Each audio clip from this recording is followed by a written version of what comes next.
नागपुर में कांग्रेस ने केंद्र सरकार की शिक्षा नीतियों पर तीखा हमला बोला है। छात्रों की गूंजी अभियान के तहत आयोजित प्रेस कॉन्फ्रेंस में पार्टी नेताओं ने नीट पेपर लीक, शिक्षा व्यवस्था और छात्रों से जुड़े कई मुद्दों पर लेकर सरकार को घेरा है। नागपुर के प्रेस क्लब में आयोजित प्रेस कॉन्फ्रेंस में कांग्रेस की राष्ट्रीय प्रवक्ता डॉक्टर शमा मोहम्मद ने केंद्र सरकार की शिक्षा नीतियों की कड़ी आलोचना की। उन्होंने आरोप लगाया कि बार बार होने वाले पेपर लीक, भर्ती प्रक्रियाओं में देरी, बढ़ती बेरोजगारी और महंगी कोचिंग व्यवस्था ने छात्रों का भविष्य संकट में डाल दिया है। डॉक्टर मोहम्मद ने कहा कि देश की शिक्षा व्यवस्था गंभीर स्थिति में पहुंच चुकी है और इसके लिए केंद्र सरकार जिम्मेदार है।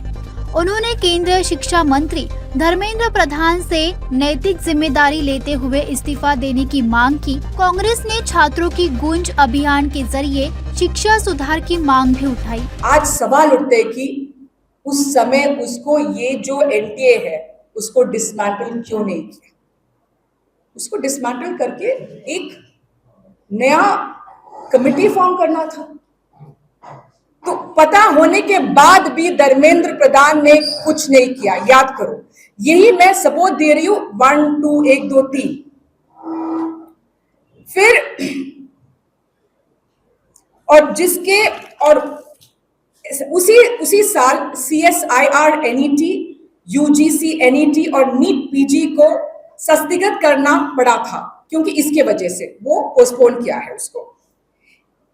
तो हमारे नेता प्रतिपक्ष राहुल गांधी जी, उन्होंने ये मुद्दा उठाया क्योंकि उसको वो दर्द वो महसूस कर रहा है। ये बच्चे का जो दर्द, जो माँ बाप का जो दर्द, जो 19 बच्चे छात्र जो ने आत्महत्या किया, उनका दर्द महसूस किया राहुल गांधी जी।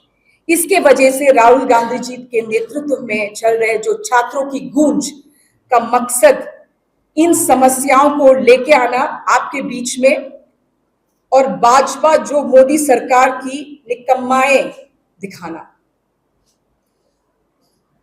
आज कांग्रेस पार्टी की तरफ से मैं एक चीज बोलना चाहती हूं।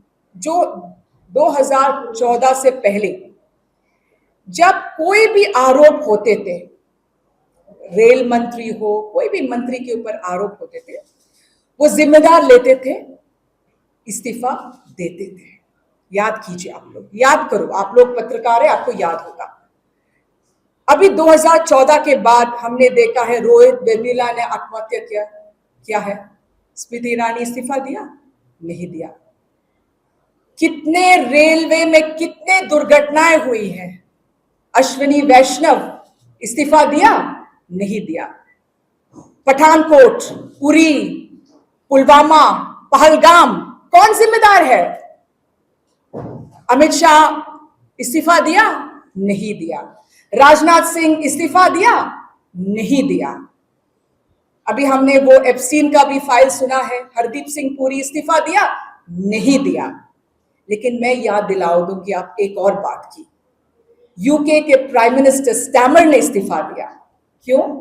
क्योंकि उन्होंने एक एम्बेसडर भेजा था अमेरिका में। एक वजह वो भी है और बाकी सब बहुत सारे हैं, बट एक महत्वपूर्ण वजह कि उन्होंने एक एम्बेसडर भेजा था वहां अमेरिका में, और वो एम्बेसडर का नाम एप्स्टीन फाइल्स में आ गया।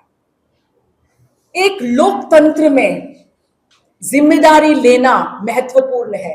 मैं आज पूछ रही हूं, ये एक लोकतंत्र है? यहाँ अनडिक्लेयर्ड है, यहाँ डिक्लेयर्ड इमरजेंसी। ये लोकतंत्र नहीं है, ये याद रखिए आप लोग। और अभी हमारा मांग है कि ये जो धर्मेंद्र प्रधान इस्तीफा दे, क्योंकि उनके और वो जो पेपर लीक माफिया के बीच क्या संबंध है? वो इस्तीफा नहीं देते हैं, कोई कार्रवाई नहीं हो रही है, एनटीए के ऊपर भी कार्रवाई नहीं हो रही है। उनका क्या संबंध है उनके साथ? कौन पैसा बना रहा है? क्या हो रहा है इस देश में? क्योंकि बच्चे, माँ बाप सब तंग आ गया है इसके ऊपर।